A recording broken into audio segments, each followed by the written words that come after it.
Welcome to the Griz Hockey College Game Day pregame show presented by the Montana Kaimin and ESPN 102.9. My name is Clayton. My name is Weston. My name is Martha.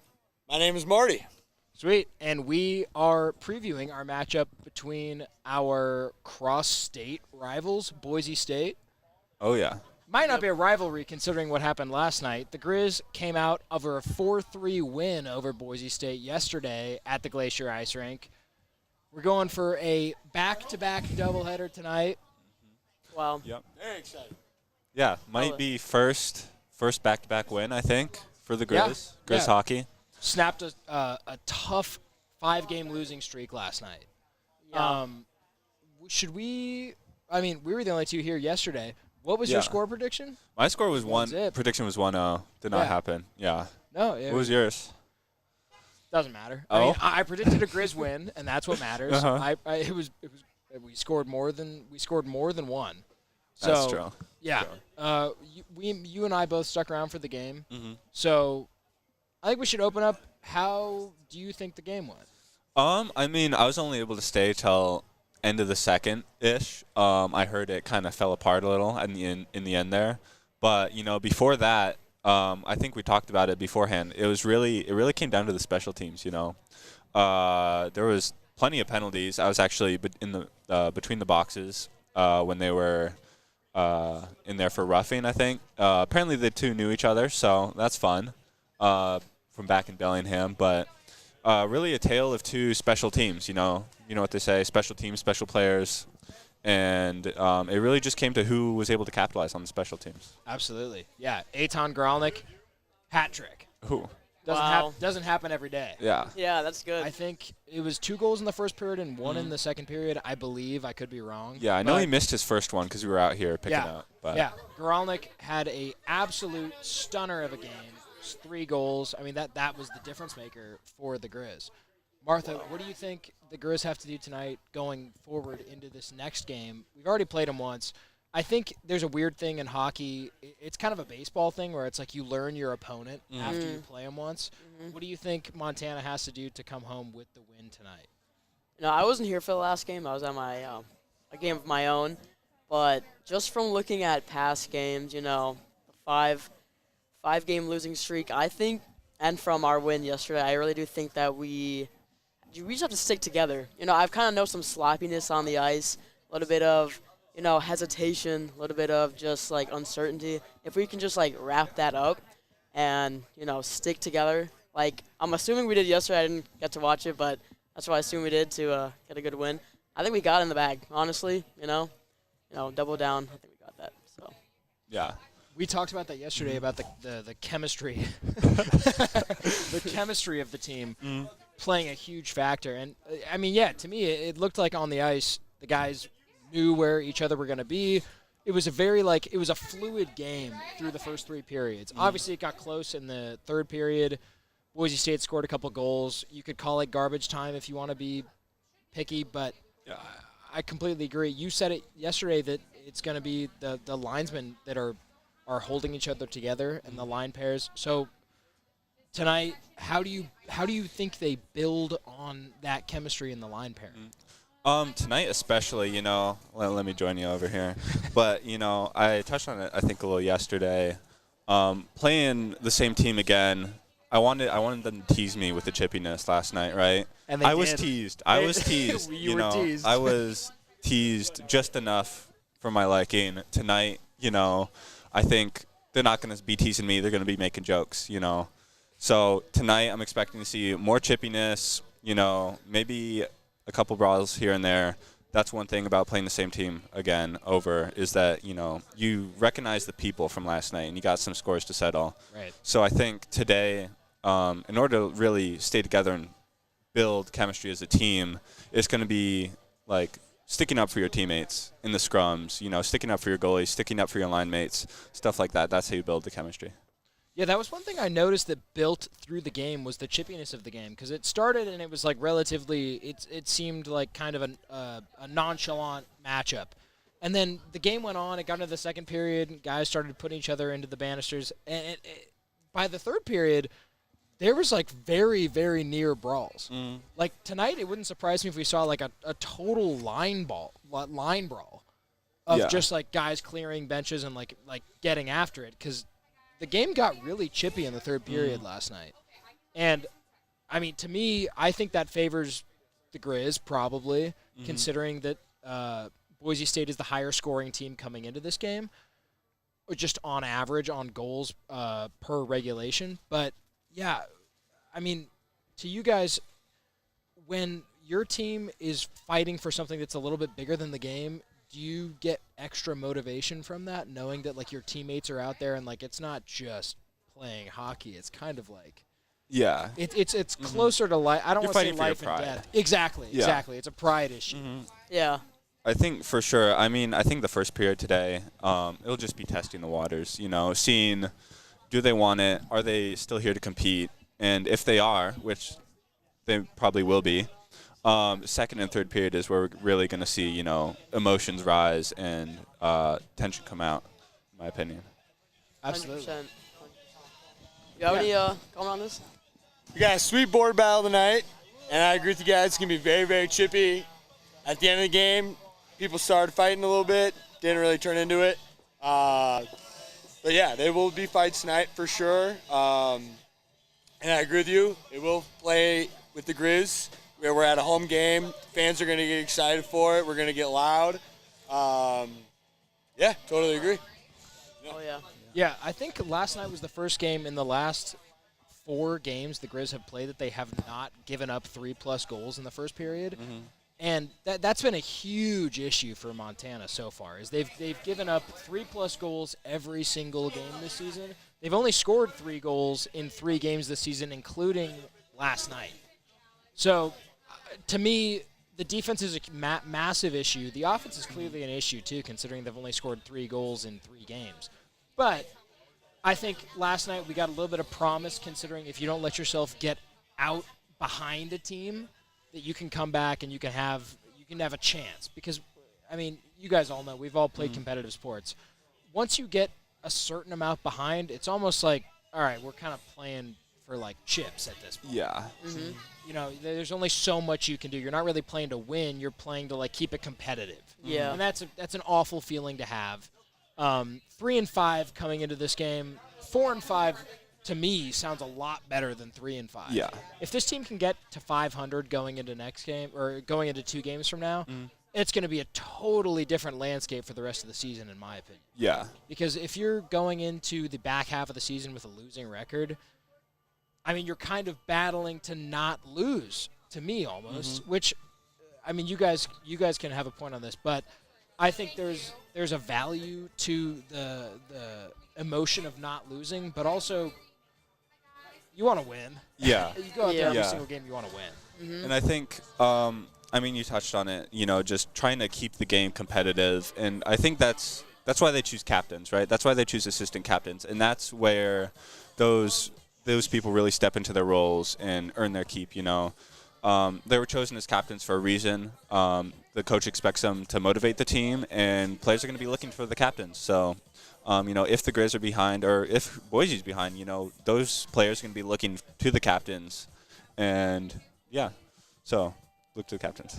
Yeah, just like Goralnik, who had a hat trick last night. God, beautiful. Honestly, love hat tricks. They're one of my favorites. One of my favorite little things going on in sports, you know. It just feels so good. You know, once you get that win, once you get that goal, it's just like a rush. You just want to keep chasing that. So I think I really hope that's what they're feeling going into this game. You know, just wanting to feel that again, wanting to get that rush, really wanting to secure that win. So. Oh, I completely agree, Martha. I talked to 2 fans last night, Adam and Xavier, who is a father and a son, and they were watching the game from the VIP section up top. And I remember Adam, the dad, he was telling me after the game, he was like, this team needed this win.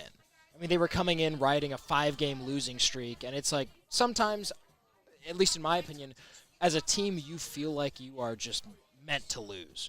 Like, it's like you lose 5 times in a row, and it's like you kind of forget what it's like to win. Yeah. So breaking out of that feeling is it's like euphoric of being like, oh, wow, like we can do this. Have you guys had a moment in time, whether it's sports or not, where it's like you're you stack losses. You just stack losses on top of losses. Yeah. And it's like you feel like it's almost like a hopeless situation. It's almost like you just expect it. It's just like Exactly. your fans expect it, you expect it, everyone expects it. And then once you just like kind of break that barrier of like this is like the norm, now it's like no, we win, we're winning, we're gonna continue to win. It's just like a whole new level. Like it just changes like the atmosphere of like everyone around this team and like everyone that's here for that. And like I've experienced, just at a high school level. I don't know if you guys experienced that, being the underdog for so long. It's just, everyone expects the worst. No one really wants to be on your side, but like the moment you just like fight back on that, you prove like just like a fact of proving yourself. It's just great. It's honestly just like the greatest thing, and it sheds a whole new light, and I think it's awesome. I think they got that. So. Yeah. I mean, personally, to be honest, in my hockey career, I have lost exponentially more than I have won games. I don't know if that reflects very good on me, but one thing about losing games is that it doesn't just suck that day. You go in for practice the next day, you go in for practice throughout the week, and it's just the coaches don't let you forget, right? They're going to be harder on you. They're going to be meaner to you. They just don't let you forget the loss, right? And then if you go into the next week expecting to win, coaches maybe getting really pissed that you keep losing, and then you lose again, and the coach just is not happy with you. You start getting skated, stuff like that. It's not good for team morale. Yeah. I think there's a fine line between being overconfident in your wins and underconfident in your losses. It's very easy to undervalue a loss, especially when you're playing a team that's good. Boise State's a good hockey team. They're a very good hockey team, and we beat a good hockey team. But 2 weeks ago, you flash back losing to Utah, we lost to a good hockey team. It feels so much worse. To me, at least, losing always feels so bad. Losing feels worse than winning feels good, if that makes sense. Where it's like the losses feel so much worse than the wins do feel good. Yeah. And I think it's kind of a paradoxical thing in sports. With, you lose a game and it sucks and you hate yourself and you have to go back to the lab and grind. And you win and it's kind of like, okay, that was expected. Yeah. So I think there's value in celebrating every win, and especially us beating this team yesterday. I mean, we're not going to see much different coming into tonight's game. Yeah, I think the main thing is to just don't be overconfident in yourself. You beat them yesterday. You haven't beaten them today. Right. It's a 0-0 matchup at this point. Right. Completely agree. Yeah. Yeah. I think starting a new day, it's a different game. It's 0-0, just like you said. That is going to be paramount to the Griz getting a win today. Yeah. Yeah, I think a big thing, too, is just staying out of the penalty box. I mean, when I was watching, the first 3 penalties for both teams were all just defensemen being caught behind the play and getting sloppy, trying to catch up, right? Yeah. The first Boise State one, a slash, he fell, trying to catch up with our player and slashes him across the hands. Same thing for our first penalty, they get a breakaway, our defenseman trying his hardest to, stop that breakaway. And, coaches, they'll take a penalty over a breakaway any day.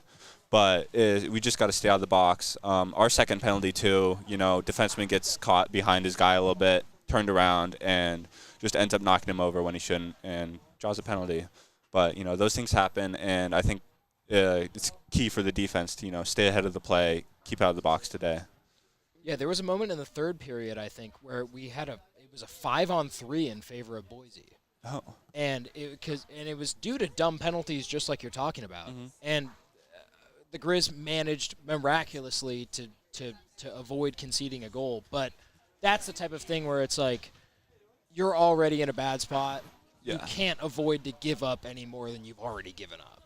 Especially as a team who, statistically this year so far, has given up points in the early periods. And that's when the Griz have gotten down, is in the first 2 periods. Last game was the first game that I've seen in person where we've been up going into the third.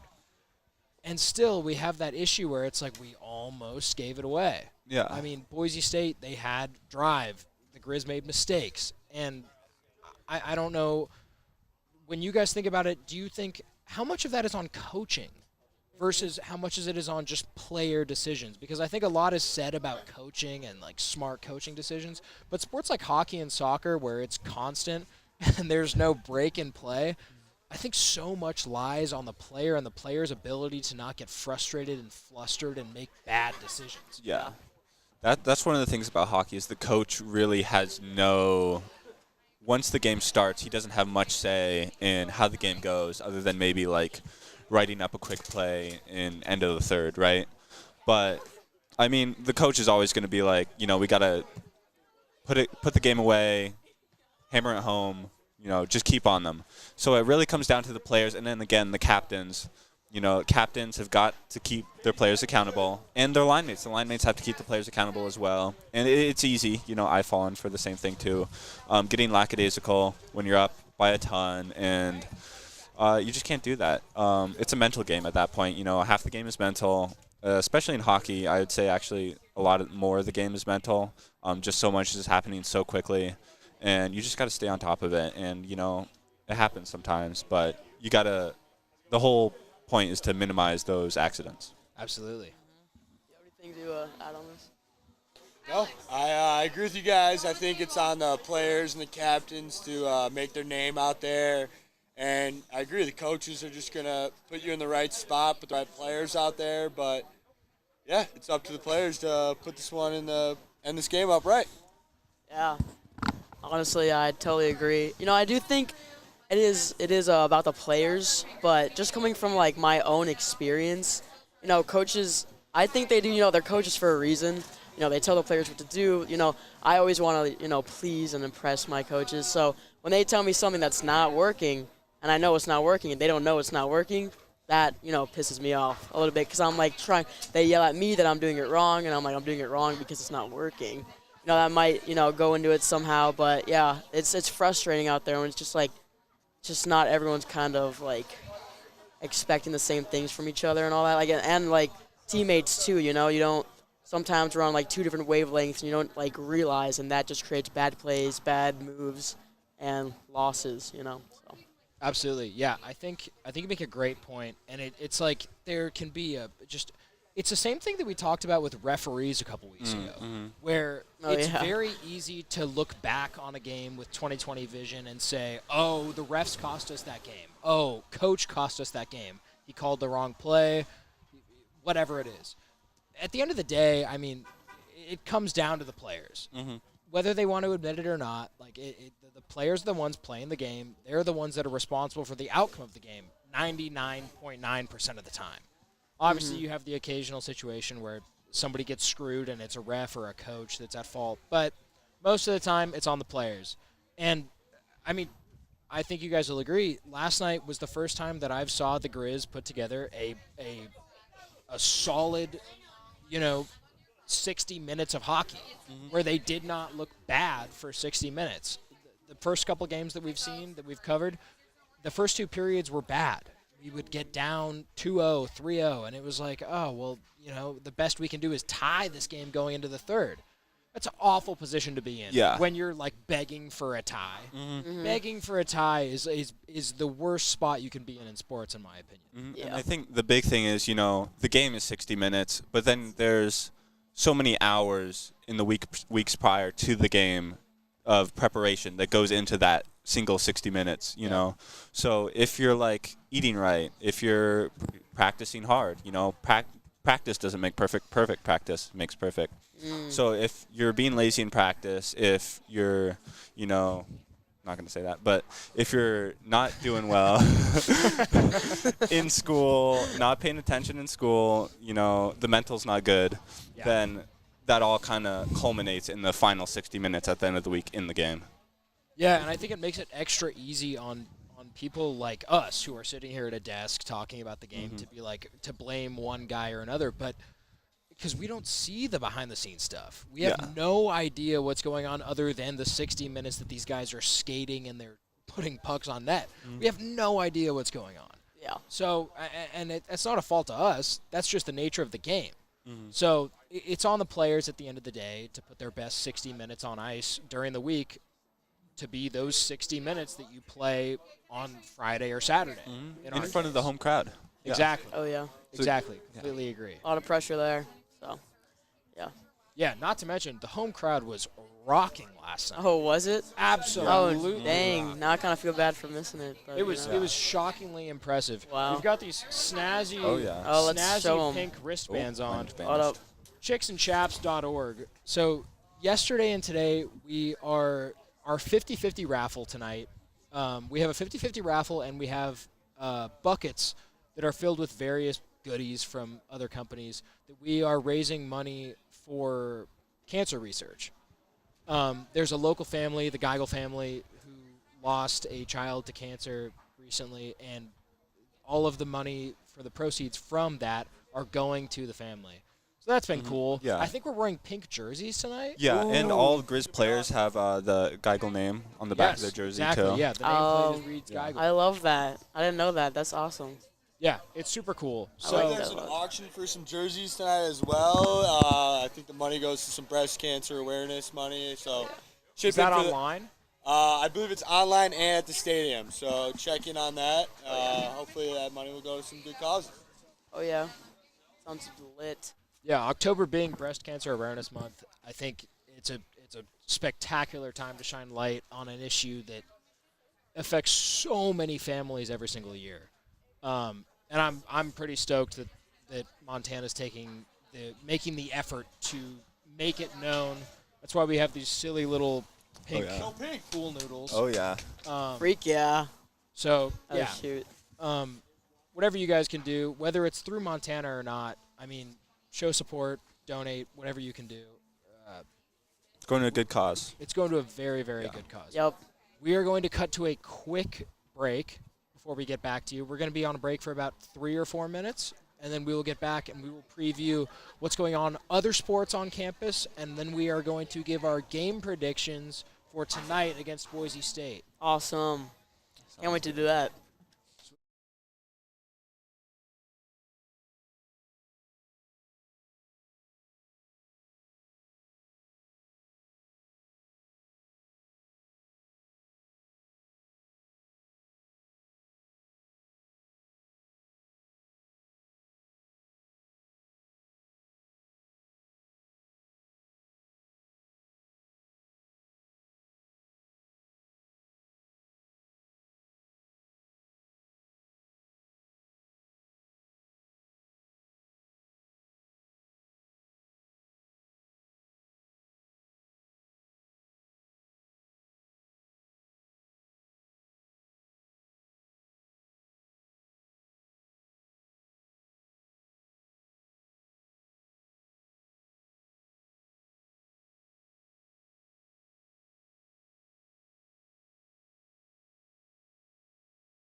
Griz Nation, welcome back to the Griz Hockey College Game Day pregame show.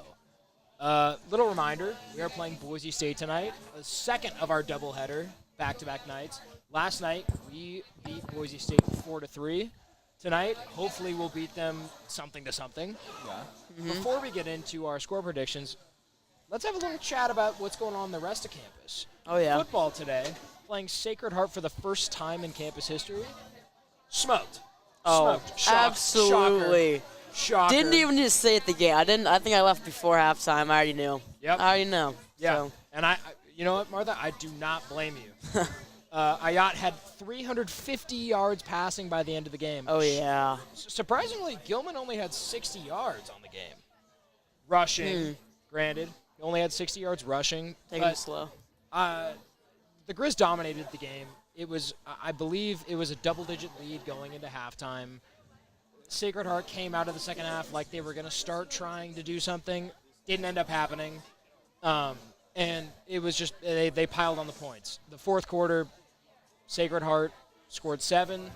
Montana scored 14. That was kind of the story of the game. Is every time Sacred Heart would go down, they'd get in the red zone, they'd score a touchdown. Montana would come back and they would double them. So I think it's about time to talk about Michael Wortham. Yeah. As for like sure. a legitimate, like, I know Montana's FCS, but like he's putting up Heisman candidate numbers. Yeah. He's putting up Heisman numbers. He's got 3 receiving touchdowns, 3 rushing touchdowns. He's got a passing touchdown. He's got more than 600 all-purpose yards all season. I don't know what more you can ask from a guy playing for an FCS school. He's incredible. Eli Gilman is incredible. Yeah. Montana's incredible. We've got what? I think it's 3 more games until we play the team from Montana that we won't talk about. I think The so. state Yeah. school. That one other team, Yeah, yeah. that one other team. They Yeah. who shall not be named. Yeah. The one that shall not be named. The Cats or whatever they call Oh, them. yeah. Yeah. Something like that. Yeah. Yeah. Yeah. The Kittens. Cats. Yeah. Something. The kittens. The kittens. Yeah. Personally, I would never pick a cat over a grizzly bear. I don't know about you guys. I would never pick a cat over a Griz grizzly had bear. a great win against the Cats today in a rugby game here in Missoula. That was a great win for the Griz. We love to see those. Oh, yeah. Rugby team, this is their first year back, isn't it? Is it not? Yeah, it's Like a first year 5-year back hiatus. since, I believe, COVID. I believe 2020. Yeah. Yeah. Fantastic. That's a great omen. They've been doing great so far this year. It's awesome. They call rugby the European football. That's what I they, think. that's what I they mean, say. that's I don't what know. I call it. So. I think So- European football is football. No. Hold on. I don't know if this guy knows what he's talking about. I have no idea what he's Yeah, talking about. We don't know. Whatever. That's Anyway, the Griz are 7-0. I would assume they're going to be top 3 in the FCS going into next week. I don't know. I mean, obviously, North Dakota, South Dakota, they both won. I'm sure. Yeah. Let's go to South Dakota State. Come on. State, sorry. Good point. Thank you for that. Good point. I guess North Texas is the only one that we don't know where they're going to be in the rankings next year because they were the last ones above us besides the Dakotas. So, I mean, Montana's got a legitimate shot in being a top 3 FCS team and probably being the number 1 Big Sky team in the country. I think it's hard to argue at this point. Yeah. And Sacred Heart, stick to hockey. Football's not your thing. Completely agree. Women's soccer, 9-3-3, coming off a 1-0 win over Idaho State. They are playing Sacramento State Sunday at home at noon. I mean, you guys know how I feel about the California teams. Yeah. Sac not State. No Sac State. No Sac State. So, yeah, women's soccer is going to be 10-3-3. Griz volleyball, they had a game last night against Sacramento State that I'm going to assume that they won because I was not personally able to attend due to it being in Sacramento. And the website is look, no hate to Griz volleyball or Sacramento State volleyball, but the website could be better maintained. So we don't know what happened in that game. I'm going to assume that they won. Yeah, I was at the Montana Sac State in Missoula, and our women's volleyball team took them to the house. So I believe at Safe Sac to State. assume. Yeah, I would go with that. They won. Yeah. Safe to assume. So I think we could say Montana's undefeated this weekend.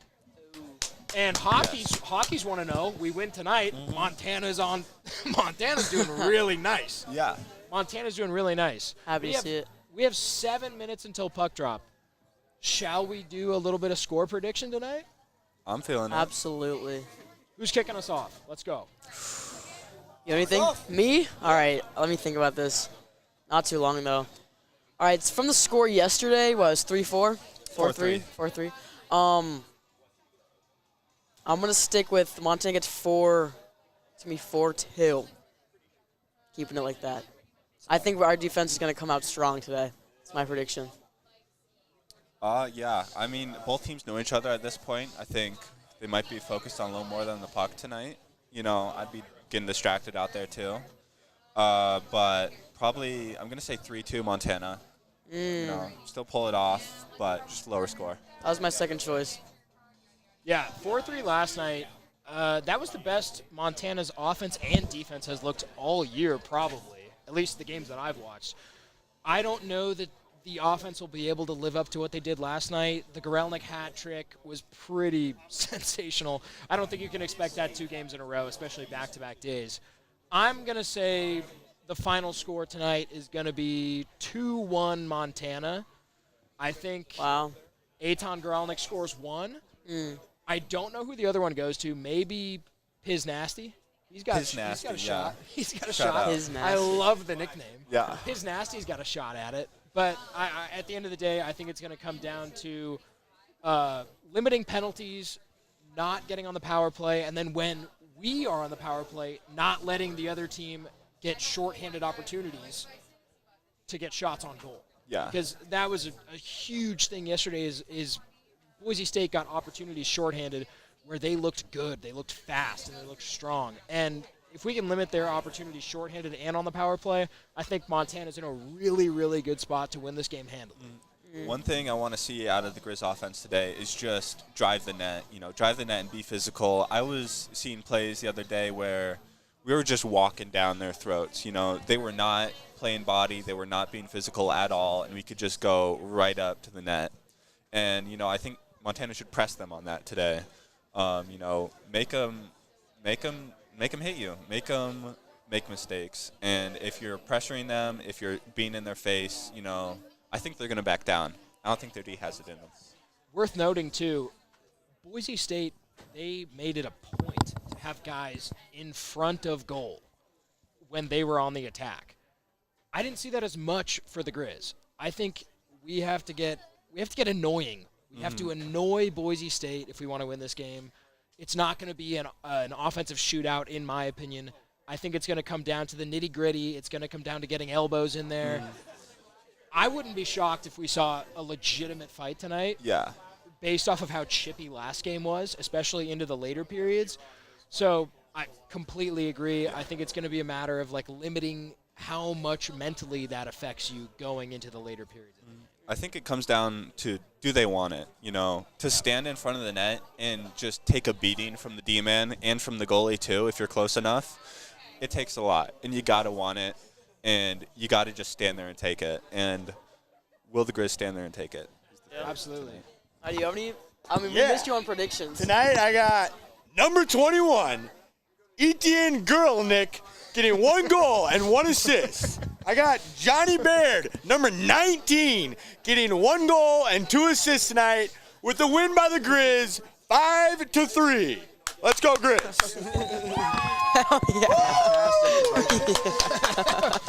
That was awesome. I love that. That was fantastic. That was so good. Go Griz. Go Griz.